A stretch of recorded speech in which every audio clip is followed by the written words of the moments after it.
Bonjour à tous, c'est Adèle pour la chaîne Jolie d'épée. Je vous retrouve aujourd'hui avec cette jolie toile hibou. Alors je sais, je suis un peu dans ma période diamants spéciaux. J'ai beaucoup envie de faire des toiles en diamants spéciaux en ce moment, donc c'est vrai que vous en voyez peut-être un petit peu plus sur la chaîne. Mais voilà, c'est une période, je pense que ça passera ou pas, peut-être, on verra. Mais en tout cas, voilà, j'avais très envie de faire cette toile, donc je l'ai commencée. Elle est vraiment très jolie, très agréable à faire. Alors ce n'est pas une toile qui brille dans le noir, hein. On pourrait le penser avec ce liseré blanc là tout le tour. Ça pourrait, vous me direz, il suffirait de remplacer les diamants blancs par des diamants qui brillent dans le noir et ça pourrait tout à fait le faire. Mais celle-ci, voilà, ne brille pas dans le noir, c'est une toile en diamants spéciaux normale. Alors il y a pas mal de choix de diamants spéciaux dans la toile. On a des demi-perles, je vais vous montrer directement en approchant la toile. On a des demi-perles, voilà, en mode perles de culture ici et on a ces demi-perles qui sont dans une teinte un peu violet. Le dessous est violet, en plastique violet, qui brille là, voilà, en reflet un peu AB. On a des strass classiques et puis on a des jolis diamants spéciaux. Il y a 14 sortes de diamants au total dans cette toile quand même, ce qui est pas mal, hein. Ce qui est pas mal. Ça laisse un petit peu de choix et de variété. Alors par contre, j'avoue que les symboles, je les trouve pas logiques du tout. Genre l'une des couleurs rouges est avec un motif en vert, le vert il a un motif en rouge. Je trouve qu'au niveau des symboles ils auraient pu mettre un symbole un petit peu plus logique en termes de couleurs. Ça aurait été un petit peu plus facile. Voilà, le rouge et la motif, c'est la croix bleue par exemple. Donc ouais, c'est pas très logique j'avoue au niveau des couleurs de symboles, mais bon, une fois il faut bien faire attention, une fois qu'on a pigé le truc, ça va. Surtout qu'ici, il n'y a pas vraiment de repère dans le motif au niveau des couleurs pour pouvoir se repérer. Autant sur cette toile, vous voyez bien si vous êtes en train de poser un vert dans une zone qui est plutôt bleue, vous dites il y a peut-être un problème. Là, il n'y a pas de guide de cette sorte, à part pour les jaunes et les blancs, donc il faut faire un petit peu attention, mais c'est très plaisant à faire, c'est très agréable. J'ai déjà fait toute cette aile-ci, et donc on va continuer ensemble. Donc je vais continuer, et puis je vous retrouve juste après pour mon avis final. À tout de suite.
Et voilà, je vous retrouve avec le hibou terminé. Donc je le trouve vraiment magnifique. J'adore la sélection de couleurs qui a été faite.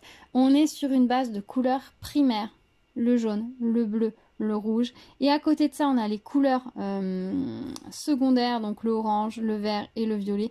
Et c'est super joli, ça marche vraiment d'enfer. Il n'y a pas trop de couleurs, il y a juste les couleurs qu'il faut. Ça fonctionne tellement bien. Regardez ça comme il est beau. C'est vraiment magnifique. Vraiment très beau. Les diamants s'intègrent parfaitement au motif, c'est vraiment parfait. Ils ont vraiment fait un très beau travail sur cette toile. En termes de proportions, c'est superbe. Et la trappe rêve en haut est vraiment magnifique. Il paraît vraiment magique. C'est vraiment super joli. Ça a été très plaisant de poser tous ces diamants spéciaux comme ça. La sélection de couleurs en plus est super douce et ça contraste bien avec le hibou. Mais du coup, ça fonctionne très bien. On a vraiment une certaine continuité, une certaine logique dans cette toile que je trouve vraiment magnifique. Elle est vraiment très sympa. Après le hibou, si vous vouliez, vous pourriez aussi utiliser que le hibou en faisant tout le tour, en découpant que le tour du hibou le long des diamants et n'utiliser que le hibou et le positionner quelque part. Il a vraiment beaucoup de corps ce hibou, il pourrait voilà être un sujet à part sans la toile autour, vraiment juste le hibou collé sur quelque chose, ça pourrait être vraiment magnifique. Là ils l'ont intégré avec un cadre qui peut paraître un peu vieillot, après ça c'est dans les goûts des uns et des autres. J'avoue que ça me fait un certain contraste par rapport au hibou, mais en même temps le hibou semble sortir de ce cadre, c'est assez original. Après vous pouvez recouper, hein, vous pouvez couper ici et le hibou sortira carrément du fond, ça peut être assez sympa aussi. Il y a pas mal de choses qu'on peut faire pour mettre en scène voilà ce hibou et cette toile. Oui c'est un hibou puisqu'il a des oreilles, voilà, il me semble que c'est ça. Au niveau des diamants, je vous avais dit que c'était un petit peu galère avec le système des couleurs, mais au bout d'un moment j'ai réussi à m'y faire. Clairement, mais bon, ouais, ils étaient pas logiques, hein. Leur symbole était vraiment pas logique. Par contre les diamants eux étaient très très beaux, très belle qualité, très agréable à poser. J'ai pas eu de soucis particuliers de diamants de mauvaise qualité, donc ça c'est vraiment plaisant. Il y avait ce qu'il fallait, j'ai pas eu peur de manquer à aucun moment, donc ça c'est vraiment chouette. On a beaucoup de variétés, hein, 14 couleurs différentes, c'est vraiment chouette. Entre les diamants, les strass et puis les autres, c'était vraiment très chouette. Au niveau des restes de diamants, je vais vous montrer ce qui me reste. Les strass, alors pour certains il m'en reste vraiment pas beaucoup, hein, vous voyez. Voilà ce qui me reste, voilà pour les strass, donc il n'y a pas non plus beaucoup de restes. Au niveau des diamants AB, voilà ce qui me, enfin les demi-perles un peu AB, il me reste ça et ça. Les ronds, les gros ronds qu'on a un peu partout, il m'en reste un peu plus. Ils sont toujours généreux avec ces diamants là, ils doivent pas coûter cher à produire, ils doivent les faire en masse, il y en a toujours beaucoup. Les gros, il me reste ça, voilà. Non, il y a juste un qui a une toute petite bavure, l'autre c'est juste un pli dans le sac.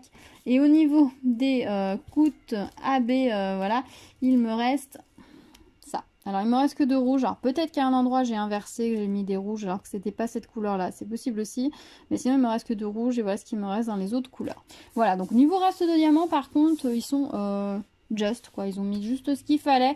Après ça suffit, hein, pas besoin non plus d'en mettre des tonnes, hein. Clairement là ce qu'il y a c'est largement suffisant. Voilà, il faut juste, de toute façon, quand on fait une toile, il faut faire un peu attention, hein, pas renverser ses diamants. C'est vrai que par contre, si vous êtes maladroit, pour le coup, il faut faire attention parce que vous n'avez pas forcément beaucoup de restes de diamants. Après, je pense que si vous n'avez plus de rouge, vous pourriez jouer avec un petit peu les roses s'il en restait. Voilà. Après, c'est possible aussi que sur certaines couleurs, avec les symboles qui étaient d'une couleur différente, j'ai inversé.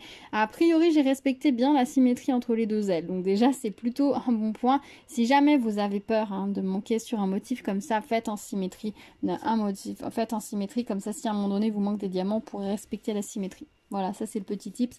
Là, moi, je l'ai pas fait. J'avais pas peur non plus. J'avais des diamants en stock au besoin, donc ça tout allait bien. Je l'ai trouvé très sympa. Elle colle très bien, ça elle collait très bien. Et la colle était vraiment posée sur les symboles, donc on n'a pas de souci. J'aime beaucoup les détails. Regardez les pattes là, les cercles, comment c'est vraiment bien fait. C'est vraiment très réaliste. Ces pattes là, elles sont incroyables. Incroyables. Je trouve cette toile vraiment magnifique. Je vais la vernir et puis je la mettrai dans la chambre de mon fils. Il va adorer, je pense. Il va la trouver trop jolie. Moi, je la trouve vraiment super. Vraiment très contente de l'avoir réalisée. Dites-moi dans les commentaires ce que vous en pensez, si elle vous plaît ou pas du tout. J'aime bien la composition. C'est pas trop le style de toile que je fais d'habitude. Même s'il y a un oiseau, c'est pas le genre d'habitude de motif avec un hibou qui m'attire. Les attrape-rêves, c'est sympa, mais moi, je suis pas plus que ça. Mais là, je pense que ça fait vraiment une très jolie composition qui m'a plu. Donc du coup, c'est vrai que je vous montre quelque chose qui sort de mes habitudes. Il y a un oiseau certes, mais l'ensemble, la composition, le style de la toile sort de mes habitudes. Et c'est assez sympa. C'était assez sympa justement de casser ça et de partir sur autre chose.